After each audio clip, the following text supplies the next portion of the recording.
नमस्कार। सोम आयुर्वेदा महाशक्ति क्लासेज में आपका स्वागत है। मैं doctor Somdatt Saini, MS Ayurveda from NIA Jaipur. और बैच 2015-16, जो मतलब मैंने जो पीजी जो किया है, एमएस किया है, जो एनआईए से किया है, 2015-16 बैच में मेरा एडमिशन हुआ था और 2018 में कंप्लीट हुआ है। तो हम जो ये शुरू कर रहे हैं, जो आयुर्वेद के क्वेश्चंस, फिर थ्योरी, संहिताएं, और उसके बाद में जो भी प्रोडक्ट होंगे, डिजीज होंगी और मेडिसिन प्लांट होंगे, कोई भी मेडिसिन होगी, उसके बारे में बताएंगे। तो सबसे पहले संहिताओं को ही पढ़ाया जाएगा, संहिताओं के क्वेश्चंस और उनके बाद थ्योरी। फिर बीच बीच में प्रोडक्ट वगैरह डिजीज के बारे में बताएंगे, लेकिन पहले संहिताएं, बेस्ट क्वेश्चन, फिर थ्योरी, फिर उसके बाद बाद में ही जो आयुर्वेद के ट्रीटमेंट और प्रोडक्ट हैं, मेडिसिन है, उनके बारे में बताया जाएगा। तो शुरू करते हैं। जो चरक प्रथम, जो पूर्वार्ध बोलते हैं उसको, चरक प्रथम, उसके क्वेश्चन शुरू करते हैं। उसमें भी 110 चैप्टर के क्वेश्चन। तो ये देखिए कि जो क्वेश्चंस किए जाएंगे, एक तो फास्ट किए जाएंगे, क्योंकि क्वेश्चंस ही इतने हैं कि लगभग 20,000 से 25,000 क्वेश्चन हो जाएंगे टोटल क्वेश्चन। तो उनको यदि स्लो उसमें करेंगे तो लगभग, उनको यदि वीडियो को देखें भी तो 6 महीने या साल भर लग जाएगा, या 6 महीने तो कम से कम लग जाएंगे। इसलिए उनको थोड़ा सा फास्ट किया जाएगा, क्वेश्चंस बोला जाएगा और क्वेश्चंस के बाद डायरेक्ट आंसर उसको टिक किया जाएगा।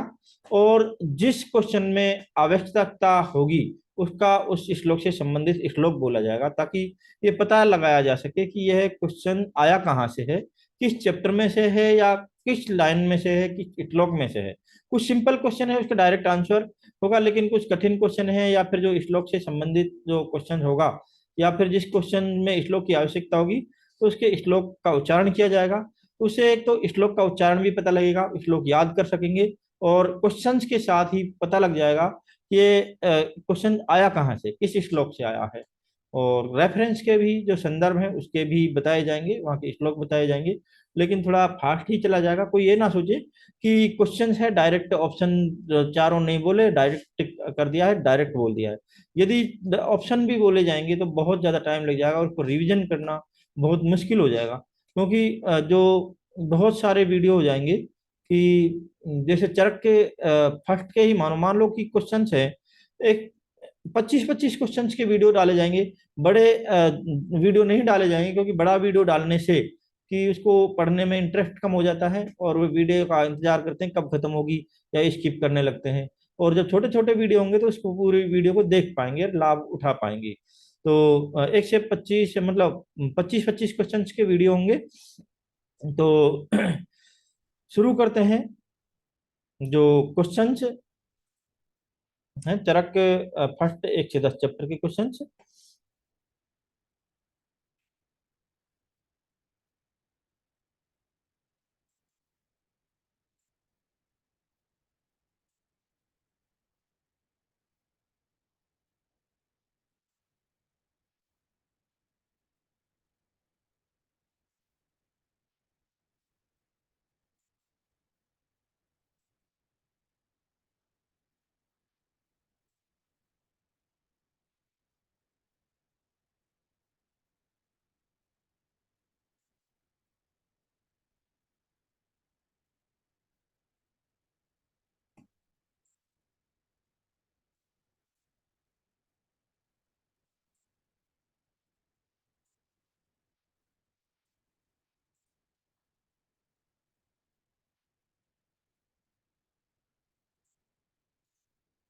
तो क्वेश्चन है, जो पहला क्वेश्चन है,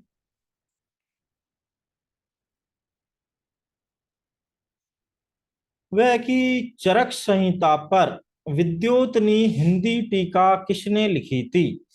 चरक संहिता पर विद्योतनी हिंदी टीका किसने लिखी थी।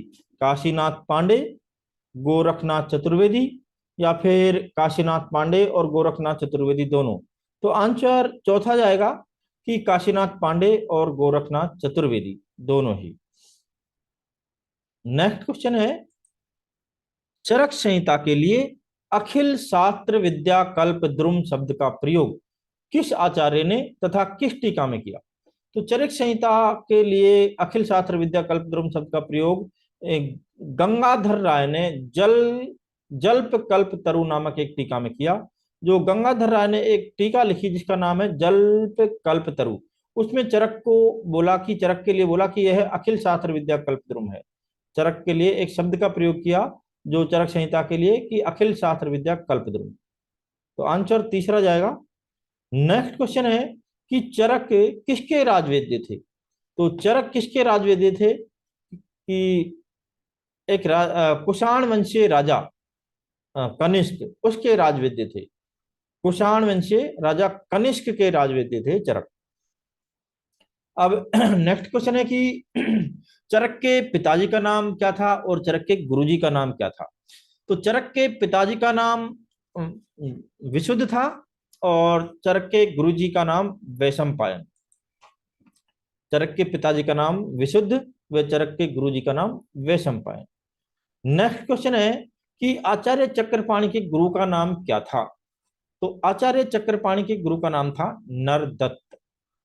नरदत्त। नेक्स्ट क्वेश्चन है, अथा तो दीर्घ जीविते अध्यायम व्याख्या श्यामे है में अथ शब्द का अर्थ क्या है? तो अथा तो दीर्घ जीविते अध्यायम व्याख्या श्यामे में अथ शब्द का अर्थ है मंगलवाचक। मतलब अथ क्या है? मंगलवाचक है, इसलिए अथा तो दीर्घ जीवित अध्याय व्याख्या श्यामे अथ लगा हुआ है चैप्टर के नाम में सभी में। तो नेक्स्ट क्वेश्चन है कि अथा तो दीर्घ जीवित अध्यायम व्याख्या श्यामे है, ये वाक्य है एक, जो वाक्य कितने पदात्मक है? इसमें कितने पद हैं? तो इसमें 8 पद हैं, इसलिए ये अष्टपदात्मक है, अष्टपदात्मक। नेक्स्ट क्वेश्चन है, चरक संहिता में कुल कितने प्रकार के छंद हैं? तो चरक संहिता में कुल 16 प्रकार के छंद हैं, 16 प्रकार के छंद। जैसे अनुष्टुप छंद होता है, मालिनी छंद होता है, जो इस तरह से इंद्र वज्रा है, ऐसे छंद होते हैं। तो चरक संहिता में, ये जो चरक संहिता है ये छंदों में है, इसमें सभी श्लोकों में छंद लगते हैं। तो जैसे वे होता है, हिता हितम सुखम दुखम आयुष तस्य हित अहितम मानम च तच्च यत्र उक्तम आयुर्वेदे से उच्यते, इसमें अनुष्ठुप छंद लगता है। एक होता है, एक सामान्यम चे विशेषम चे गुणान द्रव्याणि कर्म चे समवायम चे तत् ज्ञात्वा तंत्रोक्तम विधि स्थिता, इसमें भी अनुष्ठुप छंद लगता है। तो इस तरह से जो छंद होते हैं ये 16 प्रकार के छंद हैं चरक संहिता में। नेक्स्ट क्वेश्चन है, चरक संहिता के प्रति संस्कृता कौन है? चरक संहिता के प्रति संस्कृता है जो चरक ही है, कि जो चरक संहिता के आदि उपदेष्टा है ब्रह्मा जी। ब्रह्मा जी ने आयुर्वेद का ज्ञान दक्ष प्रजापति को दिया और दक्ष प्रजापति ने आयुर्वेद का ज्ञान अश्विनी कुमारों को, अश्विनी कुमारों ने आत्रेय पुनर्वसु सॉरी अश्विनी कुमारों ने आयुर्वेद का ज्ञान इंद्र को, और इंद्र ने आयुर्वेद का ज्ञान भरद्वाज को।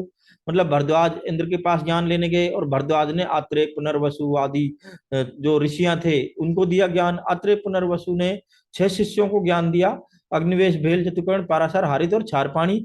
अग्निवेश ने अग्निवेश तंत्र बनाया, अग्निवेश तंत्र को बाद में चरक ने प्रति संस्कृत कर दिया, तो इसलिए इसको चरक संहिता नाम पड़ गया। तो ये चरक संहिता के प्रति संस्कृता है चरक।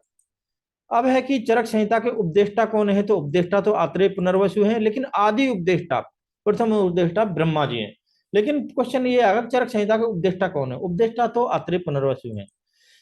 चरक संहिता के तंत्रकर्ता कौन है? तो अग्निवेश ने तंत्र बनाया था, तो अग्निवेश चरक संहिता के तंत्रकर्ता अग्निवेश ही हैं, अग्निवेश हैं। नेक्स्ट क्वेश्चन है कि चरक संहिता के संपूर्ण कर्ता कौन है? जब चरक संहिता ने जो चरक ने चरक संहिता को प्रति संस्कृत कर दिया, उसके बाद बहुत दिनों तक चरक रखी रही, उसमें से कुछ चैप्टर गायब हो गए। मतलब जो चरक चिकित्सा है उसके 41 चैप्टर गायब हो गए थे। मतलब कल्प के 12 चैप्टर, सिद्धि के 12 चैप्टर और 17 चैप्टर चिकित्सा के, वो गायब हो गए। तो दृढ़ बल ने उनको शिव जी की तपस्या करके, उनसे वरदान प्राप्त करके इसको चरक संहिता को वापस संपूर्ण किया। जो गायब 41 चैप्टर उनको जोड़ा तो इसलिए चरक संहिता के संपूर्णकर्ता दृढ़ बल है। तो संपूर्णकर्ता कहो या द्वितीय प्रतिसंस्कर्ता कहो तो दृढ़ बल। चरक संहिता में कितने प्रकार के सूत्र हैं? तो चरक संहिता में 4 प्रकार के सूत्र हैं, 4 प्रकार के सूत्र। चरक संहिता के 4 सूत्रों में नहीं है। तो एक तो है कि 4 प्रकार के सूत्रों में नहीं है तो संपूर्णकर्ता सूत्र नहीं है, क्योंकि जो 4 प्रकार के सूत्र होते हैं उनमें एक तो गुरु सूत्र होता है, एक शिष्य सूत्र होता है, एक प्रतिसंस्कर्ता सूत्र होता है और एक एक ये सूत्र होता है। तो संपूर्णकर्ता सूत्र नहीं होता। नेक्स्ट क्वेश्चन है कि ने एतानी भगवन पंच शतानी पूर्यन्ते, ये सूत्र कौन सा है? गुरु है या शिष्य सूत्र है या प्रतिसंस्कृता सूत्र है या एक ही सूत्र है? तो ये जो लाइन है ये अग्निवेश की लाइन है, अग्निवेश के मुख से निकली हुई लाइन है। तो ये अग्निवेश शिष्य था, तो इसलिए ने एतानी भगवन पंच शतानी पूर्यन्ते ये शिष्य सूत्र है, शिष्य सूत्र। नेक्स्ट क्वेश्चन है कि चरक संहिता में कितने प्रकार के चतुष्कों का उल्लेख है? तो चरक संहिता में 7 प्रकार के चतुष्कों का उल्लेख है, 7 प्रकार के चतुष्क। तो 7 प्रकार के चतुष्क हैं तो देखिए कि एक चतुष्क में 4 चैप्टर आते हैं, तो 7 चतुष्कों में 28 चैप्टर। तो 28 चैप्टर 7 चतुष्कों में बटे हुए हैं, और बाकी जो 29वां और 30वां चैप्टर है वे संग्रह द्वय में आते हैं, संग्रह द्वय में। तो नेक्स्ट क्वेश्चन है कि इंद्र के पास आयुर्वेद का ज्ञान लेने के लिए कौन गए थे? इंद्र के पास आयुर्वेद का ज्ञान लेने के लिए कौन गए थे? तो भरद्वाज ऋषि गए थे, भरद्वाज ऋषि। इसलिए भरद्वाज ऋषि को उग्र तपा भी बोलते हैं, क्योंकि इंद्र के पास जाने के लिए तपोबल का होना आवश्यक था कि वो सह शरीर इंद्र के पास जाएं और ज्ञान लेके आ सकें। तो भरद्वाज ऋषि गए आयुर्वेद का ज्ञान लेने के लिए इंद्र के पास। नेक्स्ट क्वेश्चन है कि जग्राह निखिलेन आदाव खाली स्थान तु पुनस्तत। जग्राह निखिलेन आदाव, तो जग्राह निखिलेन आदाव अश्विनौ तु पुनस्तत है। अश्विनी कुमारों को दक्ष प्रजापति ने आयुर्वेद ज्ञान किसको दिया? अश्विनी कुमारों को। क्योंकि जैसे श्लोक होता है कि ब्रह्मणा ही यदा यथा प्रोक्तम आयुर्वेदम प्रजापति ही, फिर आता है जग्राह निखिलेन आदाव अश्विनौ तु पुनस्तत है। अश्विभ्याम भगवान शक्र प्रतिपेदे ही केवलम ऋषि प्रोक्तो भरद्वाज अश्विभ्याम भगवान शक्र प्रतिपेदे ही केवलम। इस तरह से ब्रह्मा जी से आयुर्वेद ज्ञान जो इंद्र के पास आया।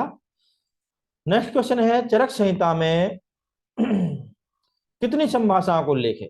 तो चरक संहिता में 7 संभाषाएं हैं, 7 संभाषाएं। तो जैसे चरक संहिता में प्रथम संभाषा फिर कहाँ हुई, किस अध्याय में हुई, वह किस स्थान पर हुई?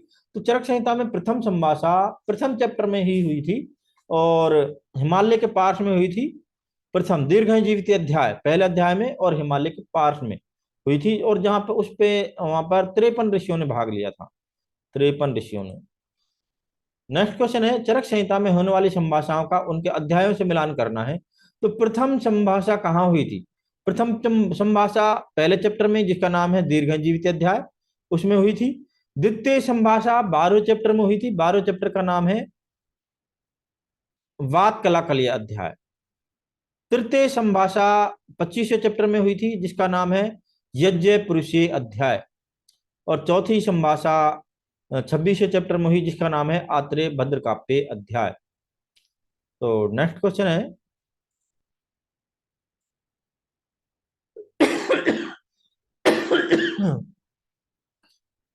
चरक संहिता में होने वाली संभाषाओं का उनके अध्यायों से मिलान करो। वही है जो बाकी 4 संभाषाएं पहले क्वेश्चन में हो गई, अब ये बाकी 3 संभाषाएं इसमें। जैसे पांचवी संभाषा हुई थी शारीर स्थान के जो तीसरा चैप्टर है खुड्डी का गर्भाव क्रांति। छठी संभाषा हुई थी शारीर स्थान के छठे चैप्टर में जिसका नाम है शरीर विचय। सातवीं संभाषा हुई थी सिद्धि स्थान के 11वें चैप्टर में जिसका नाम है फल मात्रा सिद्धि अध्याय। इस तरह से 7 संभाषाएं जो चरक में हुई थी। बहुत ही अच्छा क्वेश्चन है, इंपॉर्टेंट क्वेश्चन है। नेक्स्ट क्वेश्चन है कि रोगास तस्य अपहर्तार है खाली स्थान पूरा करना है। तो रोगास तस्य अपहर्तार है, इसमें श्रेयसो जीवित आएगा, श्रेयसो जीवित थे। जिसे श्लोक होता है कि धर्म अर्थ काम मोक्षाणाम आरोग्यम मूलम उत्तमम, फिर रोगास तस्य अपहर्तार है श्रेयसो जीवित थे। कि ये कहता है कि इस श्लोक में आता है कि धर्म, अर्थ, काम और मोक्ष, इसका मूल क्या है, ये किसके बिना नहीं हो सकते। इनका मूल है आरोग्य। आरोग्य के बिना धर्म, अर्थ, काम, मोक्ष संभव नहीं है। तो आरोग्य होना जरूरी है इनके लिए, और वे उस आरोग्य के को रोगास्तस्य अपहर्तार है। उस आरोग्य को कौन नष्ट करता है, रोग। और श्रेष्ठो जीवितस्य च, और ये रोग श्रेष्ठ जीवन को भी नष्ट करते हैं, इसलिए रोगास्तस्य अपहर्तार श्रेष्ठो जीवितस्य च। नेक्स्ट क्वेश्चन है, आचार्य चरक के अनुसार षट पदार्थों का क्रम क्या है। तो आचार्य चरक के अनुसार षट पदार्थों का क्रम है कि सामान्यम चे, विशेषम चे, गुणान द्रव्याणि, कर्म चे, समवायम चे। तो तीसरा आंसर आएगा।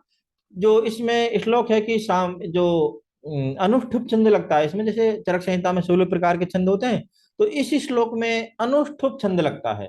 जैसे महाभारत में भी आता है कि यदा यदा ही धर्मस्य ग्लानिर्भवति भारत, अभ्युत्थानम ही धर्मस्य तदात्मानं सृजाम्य हम। तो इसकी धुन है वे अनुष्ठुप छंद की है। तो यहाँ पे भी ये सामान्य, जैसे होता है कि सामान्यम च विशेषम च गुणान द्रव्याणि कर्म चे समवायम चे तज्ज्ञात्वा तंत्रोक्तम विधिमास्थिता। इस तरह इसमें अनुष्ठुप छंद लगता है, और इसके क्रम भी याद रखना है कि सामान्यम चे, विशेषम चे, गुणान द्रव्याणि, कर्म चे, समवायम चे। जबकि द्रव्य गुण पढ़ते हैं तो उसमें आता है कि द्रव्य गुण कर्म सामान्य विशेष समवाय, विक्रम अलग होता है। ऐसे ही वैशेषिक दर्शन में भी द्रव्य गुण कर्म सामान्य विशेष समवाय क्रम होता है। लेकिन चरक का क्रम क्या है, सामान्यम चे, विशेषम चे, गुणान द्रव्याणि, कर्म चे, समवायम चे। नेक्स्ट क्वेश्चन है कि द्रव्याद अपोथितात तोये तत् पुनर्निशीष स्थितात, क्या है ये। तो ये कह रहा है कि द्रव्य को रात भर पानी में भिगोकर रख दिया है, और वो क्या हो सकता है, शीत ही होगा, शीत। श्लोक है कि द्रव्याद अपोथितात तोये तत् पुनर्निशीष स्थितात कषाय से अभिनिर्याति से शीत है समुदाहृत है। नेक्स्ट क्वेश्चन है रथकंठ इंद्रिय से शुद्धिर लघुत्तम शीर्षय समय। रथकंठ इंद्रिय से शुद्धिर लघुत्तम शीर्षय समय, तो ये सम्यक धूमपान का लक्षण है। रथकंठ इंद्रिय से शुद्धिर लघुत्तम शीर्षय समय है। नेक्स्ट क्वेश्चन है, प्रायोगिक, स्नेहिक व विरेचनिक धूमपान करवाते हैं क्रम से कितने दिन में करवाते हैं। प्रायोगिक धूमपान दिन में 2 बार, स्नेहिक धूमपान दिन में 1 बार, विरेचनिक धूमपान दिन में 3 या 4 बार। तो ऐसा होता है कि S1P2V34, S1P2V34 ऐसे याद कर लेंगे। नेक्स्ट क्वेश्चन है, नैचे सात गृदृशी वात है पादयो स्फुटनम नैचे, किसका लाभ है। तो ये गृदृशी नहीं होगा, पैर नहीं फटेंगे, तो क्या हो सकता है, तो इसका पैरों में तेल अभ्यंग करो, पाद अभ्यंग करो, मतलब तेल लगाओ, तो पाद अभ्यंग का लाभ है। जैसे श्लोक आता है, दृष्टि प्रसादम लभते मारु तस् उपशाम्यंती नेचे स्यात् गृदृशी वातः पादयो स्फुटनम नेचे ने शिरा स्नायु संकोच है पाद अभ्यंगे ने पादयो, तो पाद अभ्यंग का लाभ है। नेक्स्ट क्वेश्चन है, रसमहीनस्त्यो वायु शीत शीते प्रकुप्यति, किस ऋतु के लिए आया है। तो ये किस ऋतु के लिए हो सकता है, हेमंत ऋतु के लिए होगा, हेमंत ऋतु के लिए। ओके, देखिए रसमहीनस्त्यो वायु, हेमंत ऋतु में अग्नि बढ़ जाती है, जठराग्नि बढ़ जाती है, कि ऐसे आता है श्लोक में, बलि नाम बलि पक्ता भवती, अग्नि बढ़ जाती है। तो अग्नि, जितनी अग्नि होती है उतना खाना चाहिए। अब खाना सुबह खा लिया है, अब दोपहर में टाइम नहीं मिल रहा खाना खाने का, या फिर रात लंबी होती है तो सो जाते हैं, सुबह खाना पच जाता है। फिर यदि टाइम से खाना नहीं खाएंगे तो रस तो खत्म हो चुका है। रसम हीन, तो क्या होगा, रस के क्षयजन्य वायु का प्रकोप होगा, और शीत की वजह से भी वात का प्रकोप होगा। शीत मतलब हेमंत ऋतु, और शीत मतलब ठंड। रसम हीन वायु शीते शीते प्रकुप्यति, हेमंत ऋतु। नेक्स्ट क्वेश्चन है, वंक्षण अनाहे किसका वेग धारण का लक्षण है। वंक्षण अनाहे, वंक्षण अनाहे होता है, किसका होगा, ये मूत्र का वेग धारण। वेरी गुड, मूत्र का वेग धारण है। जो श्लोक में आता है कि बस्ती महनियो शूलम मूत्र कृच्छ्रम शिरोजुरुजा वीनामो वंक्षण अनाहे सात लिंगम मूत्र निग्रे। तो वंक्षण अनाहे मूत्र का वेग धारण का ही लक्षण है। नेक्स्ट क्वेश्चन है, तत्र ऊर्ध्वजत्रु के अभ्यंगे, सॉरी, जो इसमें वीडियो में क्वेश्चन ज्यादा हो गए हैं, लेकिन 25 क्वेश्चन तक ही रखना है, तो इसको वीडियो को यहीं पे बंद करते हैं, स्टॉप करते हैं। तो नेक्स्ट क्वेश्चन जो वापस 26 से होंगे अगले वीडियो में, तो इसको स्टॉप करते हैं यहीं पे। तो इनको क्वेश्चन इस तरह से होंगे, इनके श्लोक भी बोले जाएंगे इस क्वेश्चन के साथ साथ, जहां तक आवश्यकता होगी जहां पे, और थोड़ा स्पीड से चला जाएगा क्वेश्चन और डायरेक्ट आंसर, और उसके जो भी संबंधित होगा वो श्लोक। और इस तरह पढ़ते रहें, देखते रहें, श्लोक का उच्चारण देखते रहें, और बार बार वीडियो को देख के सुन सुन के भी किसी भी एग्जाम को टॉप कर सकते हैं। और बेस्ट संहिताओं को पढ़ते रहें, तो मूल सिद्धांतों को समझते रहें, संहिताओं पे पकड़ बनाएं, और मेहनत करें, और श्रेष्ठ करें। जो भी काम करें श्रेष्ठ करें, श्रेष्ठ के अलावा कुछ ना करें। इस और इसलिए इनको सब्सक्राइब करें, वीडियो को शेयर करें, लाइक करें, आयुर्वेद को समझें, समझाएं, समझने में सहयोग करें, और आयुर्वेद के प्रोडक्टों को जानें, उनको समझाएं, उनकी ताकत को समझाएं कि कितना लाभ है शरीर के लिए, कितना फायदेमंद होता है आयुर्वेद। जो हमेशा हर घर हर समय आयुर्वेद होता है, हर दिन आयुर्वेद होता है, हर पल आयुर्वेद होता है, हर क्षण आयुर्वेद काम आता है। तो इसको समझने की आवश्यकता है, और ताकि निरोग रह सकें, जो स्वस्थ रह सकें, बीमारियों से बच सकें। तो इस को यहीं पे स्टॉप करते हैं। नेक्स्ट वीडियो में नेक्स्ट क्वेश्चन